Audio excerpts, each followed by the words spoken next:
Welcome back to JIMBS. My name is Melissa Mitchell from here in Australia, from Abundant Life Studio. Now, today I'm going to be reacting to The Purpose of Life by Jeffrey Lang, Islam on Demand. Now, this is a long video, an hour and 30, so we're going to be watching this in a number of different parts. So this is part one. Now I've only just learnt of Jeffrey Lang recently, and his journey from I believe, was it Christianity or Catholicism, I'm not too sure, to atheism, to Islam. And it's quite interesting because obviously I'm an atheist and I find his journey very interesting. And he brings up a lot of really good points. And I love listening to him because anything that I think, a good video or storyteller that elicits a lot of thought-provoking, content, I find, really challenging in a good way. Anything that brings up emotion or anything that prompts the listener or myself to question, I think is really good. So I'm expecting this to be quite interesting. So we're going to push play in a minute, and I will stop it after 20 minutes or 30 minutes or so, and then we'll get into part two, etc. So make sure if you are watching part one that you do look for part two and three, and so on, until we get through the whole video, because it is quite long. So we will chop that up for you. So before we do push play, make sure that you hit that subscription button if you haven't already, and do let your friends, family and loved ones know about JIMBS so we can bring more content to you. And we do hope that you enjoy this. So without further ado, let's push play and we'll see what this is all about. The Purpose of Life, Jeffrey Lang, Islam on Demand is the channel. And yeah, I think this is going to be really good. I'll give you my reaction at the end to part one. Here we go. We'll push play and we'll see how it goes. I'll stop it after about 20 minutes or so, and we'll see what it's about. Okay, here we go.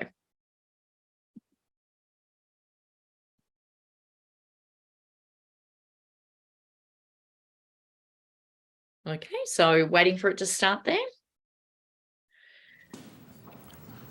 Assalamu alaikum.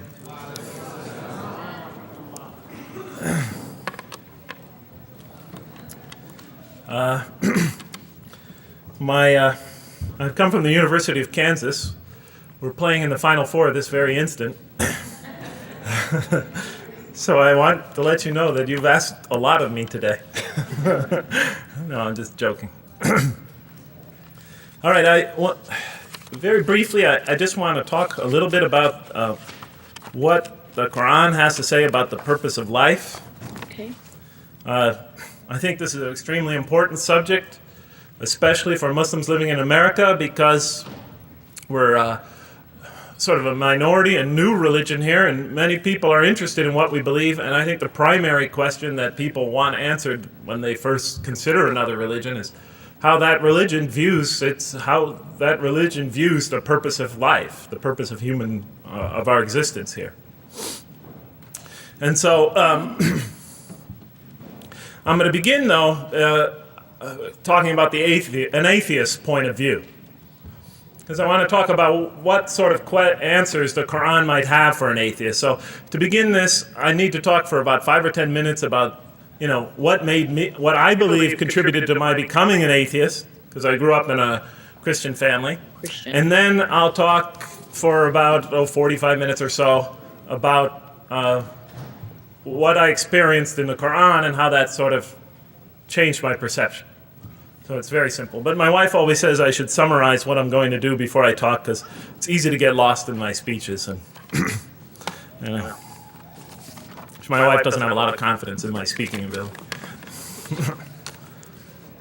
Okay, so let me start out by mentioning that my mother certainly played no role in my becoming an atheist. My mother was a wonderful woman, a beautiful lady. She had tremendous dignity and class. The neighbors loved her. She was a registered nurse, and she put in many extra hours at the hospital. She worked in the ward that dealt with dying patients. And when I would come and pick her up late from work at night, all the patients would, not all the patients, but many of the patients would drag me over and talk to me and tell me what a wonderful woman my mother was. When she died, her funeral was packed, and person after person that came up to me had a story to tell about my mother and her goodness. Time and time again, people described her as, Jeff, you know, your mother is a true saint. She was a deeply religious woman, a great mother, a great teacher, a gentle person. She never cursed. I never heard her curse, swore ever in her whole life. Never heard her speak to anybody rudely or speak about anyone rudely.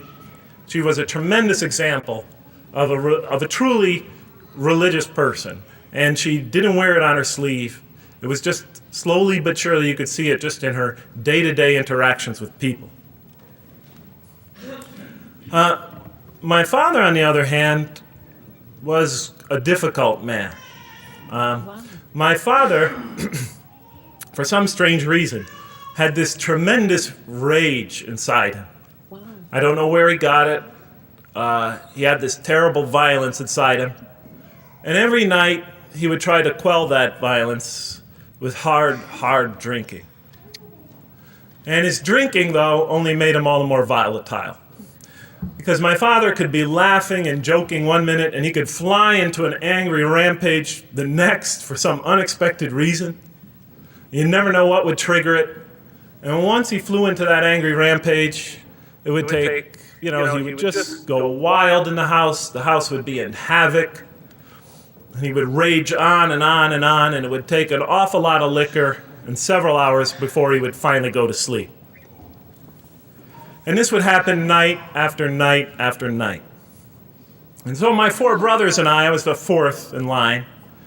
My four brothers and I lived a frightening and precarious childhood. But I'd have to say the worst of it was watching my father regularly taunt and threaten and abuse my mother. And it would happen day in, day in, day in, day out, night in, night out. And it was a never-ending nightmare. You see, it's really not so bad when you're the target of your father's violence. You might think it's bad when a child is the target of their father's violence, but it's really not all that bad. At the moment of attack, you're really not thinking about anything except your own survival. When he's firing punches at you or kicking you on the ground or chasing you throughout the house, or when he's threatening you, I'm going to hurt you, bad boy, you're not thinking about anything at that moment except escape. While all that's going on, you're not thinking about the aftermath or consequences, the psychological repercussions or anything like that. And when it's all over, you might even excuse the onslaught because you figure maybe you somehow deserved it. If not for what you did this time, maybe for something you did in the past. You could always put the blame on yourself. But a far worse fear is the terror that overcomes you when you watch your father go after your mother. Because she's the only source of warmth and kindness, of love and protection that you know. And if he were to take that away, from a little boy's standpoint, then you've lost everything. But far worse than the fear is the guilt. And it comes over you from several directions. First of all, there's the guilt that comes at you upon you from the growing antipathy you have towards your father. Because we're taught to love and respect our parents, and we are born with this natural bonding attachment to them.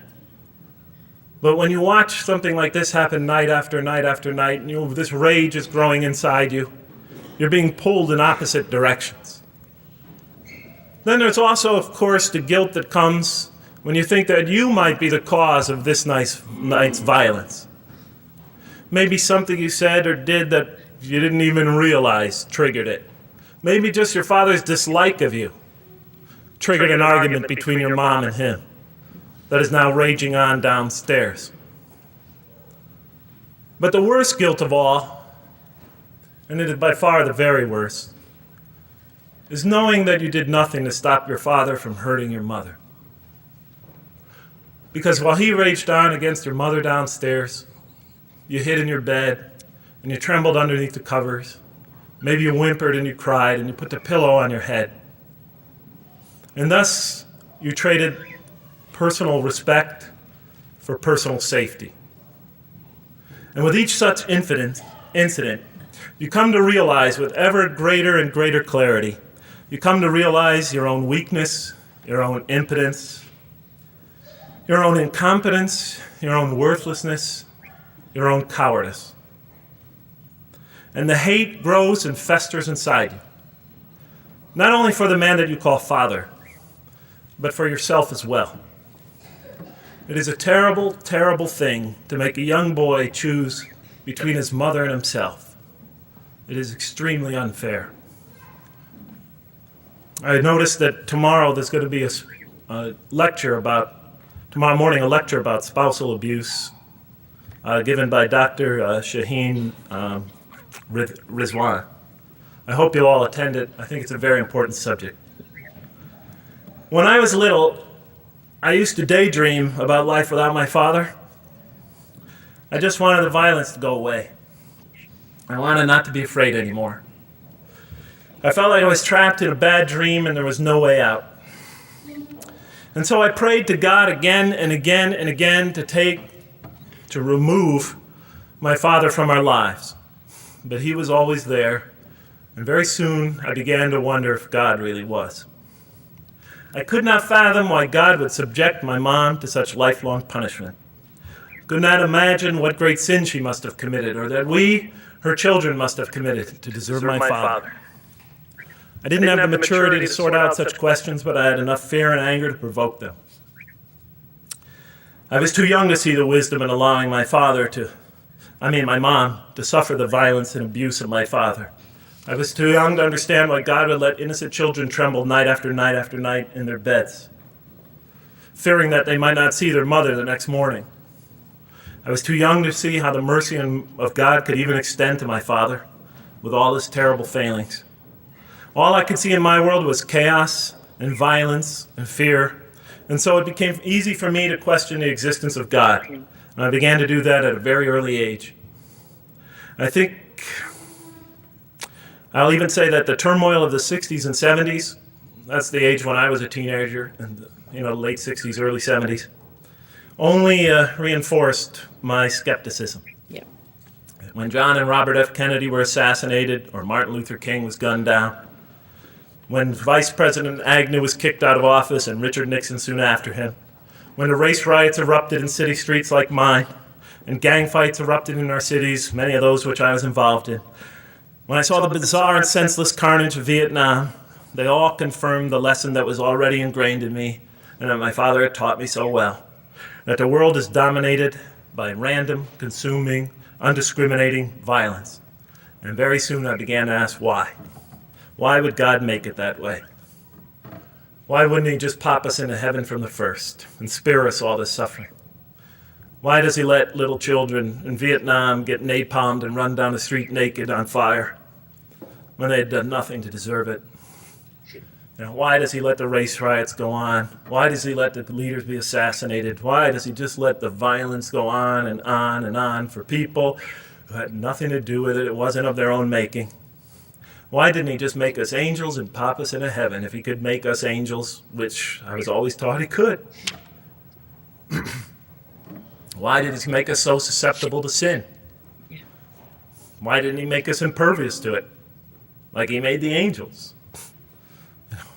Is this the best world he could create, I thought? Is this the most perfect world he could create for our existence, for our beginning? I just couldn't figure it. And all the explanations I received from priests and doctors and lawyers, from whoever, spoke to me or taught me, they just didn't make sense to me. In any case, so I became an atheist when I was 16, even though I was going to Catholic school at the time. Declared myself an atheist in one class. It was a confrontation between me and a priest. We were talking about God and the purpose of life. And I expressed my views, and he said, well, then you don't believe in God. I said, well, I guess I don't. And then through my junior and senior year of high school, I got an F in religion, even though I continued to do very well on the tests. In any case, when I was 28, to make a long story short, some friends of mine gave me a copy of the Quran. And one night I was sitting in Diamond Heights, my apartment in Diamond Heights in San Francisco. I was working that time at the University of San Francisco. I was 27, 28 at that time, I can't remember. And I ran out of stuff to read, and I took this gift that my friends gave me and I began to read it. And I came to the first verse. Well, I opened the Quran, read the first page, then the second, and then very quickly, in the second surah, about 37 verses into the Quran, I came upon the story of mankind. And I have to admit, I read through it very quickly. It was about 9-10 verses long, story of the first man and woman. And I recognized some of the details. It was similar to what I had learned when I was a child, but I noticed that there was something wrong. It was apparent to me that whoever authored this Quran, of course I wasn't a Muslim at the time, so I didn't have any idea who that was, whoever authored this Quran clearly did not understand the real meaning of the story. Because they had obviously gotten the details confused. They didn't even understand the whole purpose of the story. And so I just read through it once, and then I read through it again, just to try to see what kind of point the author was making, and then I read through it a third time and a fourth, and then I realized this is something strange going on here. I'm going to read this much more carefully. I'm going to need to go through this story line by line, verse by verse, because it's obvious that the author is trying to bring out another point.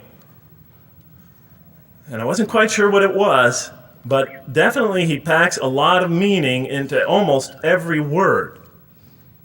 And I thought the writer at least seems to have a great measure of brilliance. And so I'll try to sort of take you through what my experience was as quickly as I can.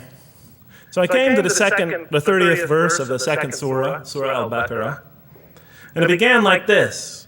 It said, "Behold, your Lord said to the angels, I am going to place a vicegerent on earth." The Arabic word is khalifa. It means a representative or an emissary of mine. "I am going to place a vicegerent on earth." And they said, the angels said, "Will you place therein one who will spread corruption and shed blood, while we celebrate your praises and glorify your holiness?" And God said, he said, "Truly I know what you do not know." See, that's the verse that hooked me. That's the verse that caught my attention. That's the one that kept on making me read the story again and again and again. Because listen to the way it begins. "Behold, your Lord said to the angels, I am going to place a representative of mine on earth, a vicegerent of mine, an emissary, one who acts on my behalf." I thought, that's not the way it goes. You're not supposed to be placing man on the earth in some positive role, some elective office. You place man on earth as a punishment for his sin. Clearly, I knew the author didn't quite get the point. But still, it was an amazing line. But then I come to the next line, and it says, "And the angels say, will you place therein one who will spread corruption and shed blood, while we celebrate your praises and glorify you?" I looked at it again. I couldn't believe the question. They said, "Will you place therein one who will spread corruption and shed blood, while we, the angels, celebrate your praises and glorify you?" I looked at that and I said, exactly.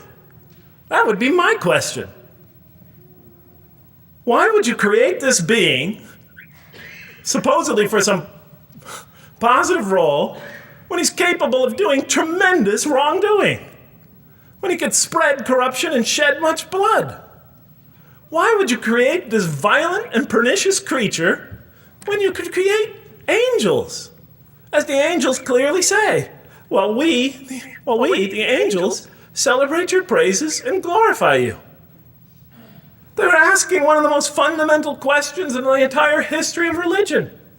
Why create you, man, this utterly fallible creature, this creature who could rebel against God's will, who could do such tremendous wrongdoing, who could wreak havoc like no other creature on earth, when you can make them angels? And look where the question is being asked. It's being asked in heaven. It's almost like saying, look, why don't you just make them angels and be up here in heaven with us, Why don't you just make them angels, pop them into heaven, he's fine. Why would you put him on earth where he could feel distant from you, where he can work out his worst criminal tendencies, act them out, feeling somehow independent and apart from you and free to do whatever he wants, when you could just make them angels and put them into heaven and make them perfectly submissive to your will? I looked at that question and said, that's my question. Not even a single verse into the story of mankind, and there before me I see my question. That whole question, everything that I ever thought, everything that I ever experienced, everything that I ever knew was in that question. It was as if the author took my life and wanted to pick out exactly the right question to humiliate me, to provoke me, to anger me. Why create man, this most destructive and violent creature, when you could make him angels? And then look at the answer. And he said, God said, truly I know what you do not know. You know, in modern parlance, we would say, I know exactly what I'm doing. I read that and said, what? You know what you do not know? You know exactly what you're doing? Well, please inform me. Tell me what you're doing. Because, you know, I'm 28 years old and I haven't figured out it yet.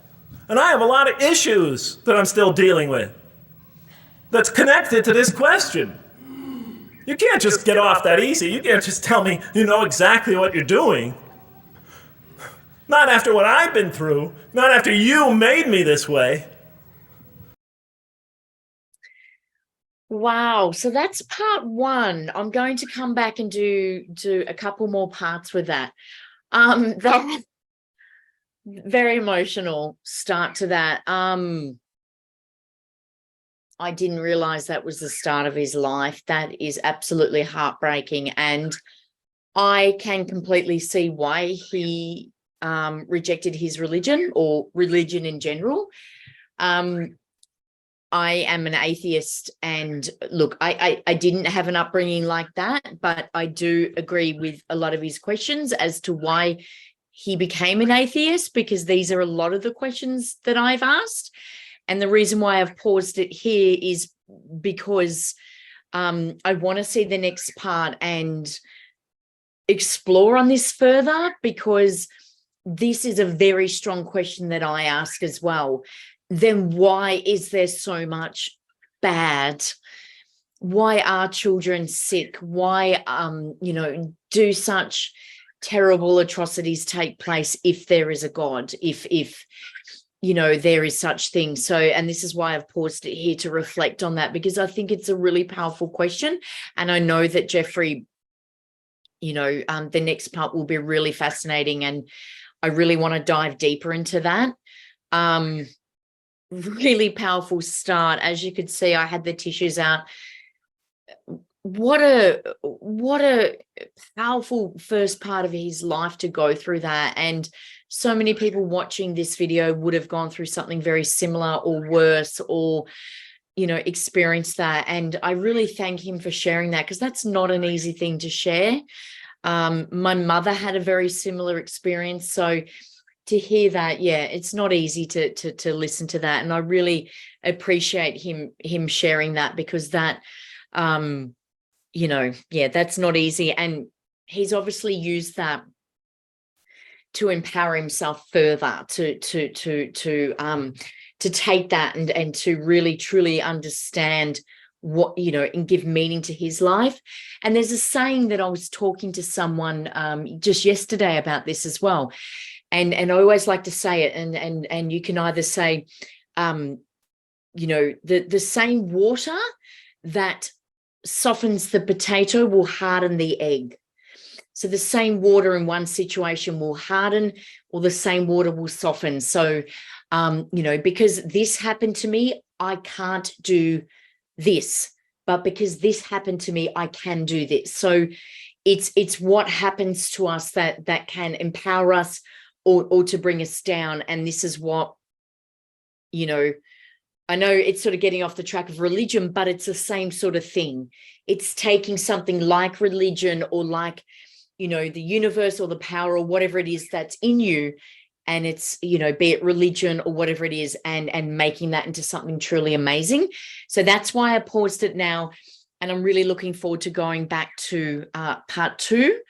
And to seeing now what the next part of this question is. So I hope that you enjoyed part one. I'm really looking forward to exploring part two with you, and I hope that you can join us to part two.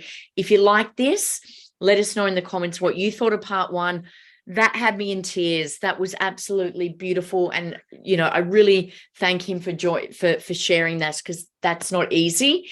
And what a beautiful, empowering story to share. So thank you to Islam on Demand. Really, really beautiful share there, and very empowering, and a very great leadway into answering the question, the purpose of life, and to why he became, you know, left Christianity, became an atheist, and now found the Quran in his hands, and now starting to read that and to see how that fits into his life purpose, into becoming a Muslim. So I'm interested to see that next step now into how he became a Muslim, and how that transcended. So thank you to our JIMBS fans.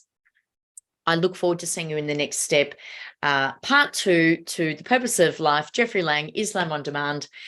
Make sure you subscribe, share JIMBS with your loved ones, friends and families. Until next time, my name is Melissa Mitchell here in Australia, Abundant Life Share, and we'll see you then. Bye. Thank you.